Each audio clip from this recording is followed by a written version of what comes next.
अल्लाह के नबी मूसा कलीमुल्लाह वटि हिकिड़ी माई आई, अर्ज़ के साईं मुंहिंजा पुट आहिनि पर टे तमामु जल्दी गुज़ारे बाक़ी जेके आहिनि उन्हनि जे लाइ का दुआ घुर त उम्र वॾी थी। हज़रत मूसा अलैहिस्सलाम फरमायो जेके गुज़ारे विया उन्हनि जी उम्र घणी हुई।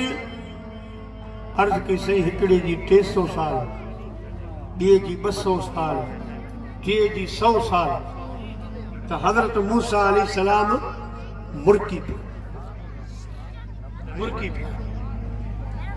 माई साहब अर्ज कयो या मूसा कलीमुल्लाह मां के दुखड़ो सुनान आई आया था मुर्को पिया।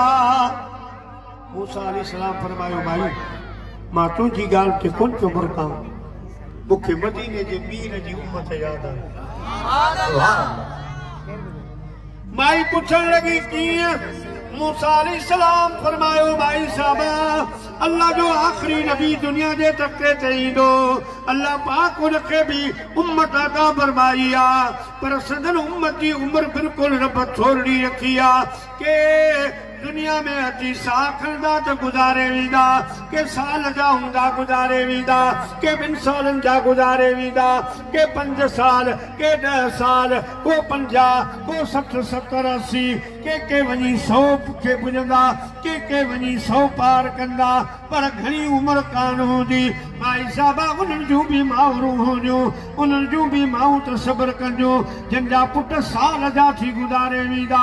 भाई तुंहिंजो शुक्र कर तुझे वॾे पुट जी 300 साल, नंढे जी 200 साल, उनखां नंढे जी 100 साल, इहा वॾी उम्र आहे। भाई साहब जॾहिं आमिना जे लाल जे ज़माने जो ज़िक्र ॿुधो अर्ज़ कई या नबी मूसा कलीमुल्लाह हाणे मुंहिंजे बच्चनि जे लाइ दुआ न कर, मुंहिंजे लाइ दुआ घुर।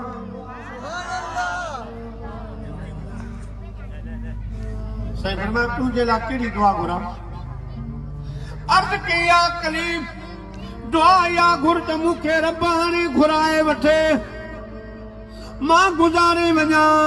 ओ जॾहिं आमिना जो लाल ॿिन्ही जहाननि जो सरदार वमा अरसलनाक इल्ला रहमतल लिल आलमीन, जॾहिं वो रहमतुल लिल आलमीन नबी मक्के जी सरज़मीन ते अचे, जेॾां तेॾां जॾहिं ख़ुशियुनि जा नारा लॻनि, पखी पखण वण टिण जबल जानवर मच्छियूं इंसान हर शइ जॾहिं पुकारींदी त आया आस थियाम, मुंहिंजा ॿारो चलब भोर में पसी पह कुनू अजाम से, मुंहिंजा नेसे नेण ठरियाम पोइ गूंदर सभु विसरियाम, सुखनि शाखूं कढियूं। जॾहिं वो महबूब अचे ये ऐलान हलनि वो दुआ गुरु रब वरी मुझी कब्र के खोल, कब्र मुझी खुले मां ॿाहिरि निकिरां, मूंखे बंगलो न खपे, मूंखे घर न खपे, मूंखे कुझु न खपे, सिर्फ मां तेरी हिकिड़ो दफ़ा थियां उन आख़िर ज़मान बि फातिमा जे बाबा जे हसन मीर हुसैन जे नाना जे दीन जी टिकेट मिली वञे, साईं जो कलमू नसीब थी वञे। मूसा कलीमुल्लाह सारी जिंदगी हिकिड़े पासे उन महबूब जी उम्मत जा उहे 5 मिंट हिकिड़े पासे। असां केॾा ख़ुशि नसीब आहियूं जिन खे रब महबूब जी उम्मत में एतिरा साल कयो रखो। साईं जी उम्मत में दाख़िल थियण जे लाइ 5 मिंटनि जे लाइ माण्हू दुआऊं घुराईंदा विया।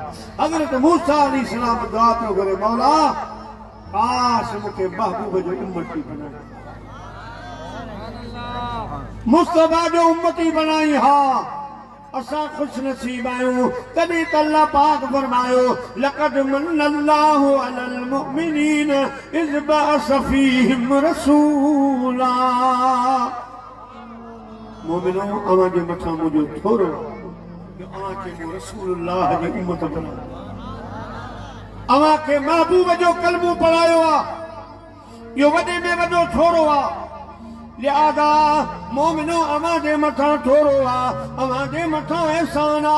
अवां मुझे थोरे खे गायो, मुझे थोरे खे आम कयो, मुझे थोरे जो ज़िक्र कयो। अवां जे मथां थोरा त मुंहिंजा घणा आहिनि, ॻण पखां परे आहिनि। थोरनि मथे थोरा, मूं ते मारू हणनि जा। हर में वारी थोरी, कई खां घनेरा, वो भलायूं ॿिया भेरा, मां घणे घणी दुस केतिरा। वरी मथां ऑर्डर कयो, वअम्मा बिनिअमति रब्बिक फहदिस। हर नेमत जो शुक्रियो अदा कयो, ज़िक्र कयो ऐं उनजो थोरो लायो। हाणे एॾा थोरा जो थर में वारी, उन खां बि घनेरा, कहिड़े कहिड़े थोरे जो एहसान लायो आहे। फबिअय्यि आलाइ रब्बिकुमा तुकज़्ज़िबान। खुद रब करीम ऐलान पियो फरमाए, मुंहिंजा प्यारा मुस्लमान भाइरो, अर्ज़ कयोसीं या बारी ताला, एॾा तुंहिंजा थोरा ऐं एहसान। वरी मथां वअम्मा बिनिअमति रब्बिक फहदिस। चवीं थो त हर थोरो लायो, हर थोरे खे गायो। या अल्लाह असां कीअं ॻाईंदासीं? अल्लाह पाक असांजे लाइ आसानी फरमाई त जेके बि अव्हां जे मथां मां थोरा कया आहिनि, इहे सभु थोरा मदीने वारे मीर जे सदके कया अथमि। इहो सभु सदको आमना जे लाल जो आहे। लिहाज़ा जे चाहियो था त सभु थोरा रही वञनि, त को अज़ीम शान जेको मूं थोरो कयो आहे, कहिड़ो? मूं अव्हां खे पंहिंजो हबीब ॾिनो आहे। इहो थोरो गायो, इन्ही जा जलसा कयो, ज़िक्र कयो, लंगर विरायो, ख़ुशियूं कयो ऐं चयो त सारे जग में जानिब लजनुसार थी विया, मोहम्मद मिली वियो, असांजा बेड़ा पार थी विया। सारे जग में जानिब, सारे जग में जानिब लजनुसार थी विया, अदा मोहम्मद मिली वियो, बेड़ा पार थी विया। कटूं शम्स तारा, वती चाहे बिजली, मोहम्मद मथे जी अञा तेज़ जली। ओ चवां तीन तरफ़नि, चवां तीन तरफ़नि से चमकार थी विया, मोहम्मद मिली वियो, अदा बेड़ा पार थी विया। हिकु उर्दू वारी अजीब ॻाल्हि फरमाए थो, फज़ले रब्बुल औला और क्या चाहिए, फज़ले रब्बुल औला और क्या चाहिए, मिल गए मुस्तफा और क्या चाहिए, मिल गए मुस्तफा और क्या चाहिए।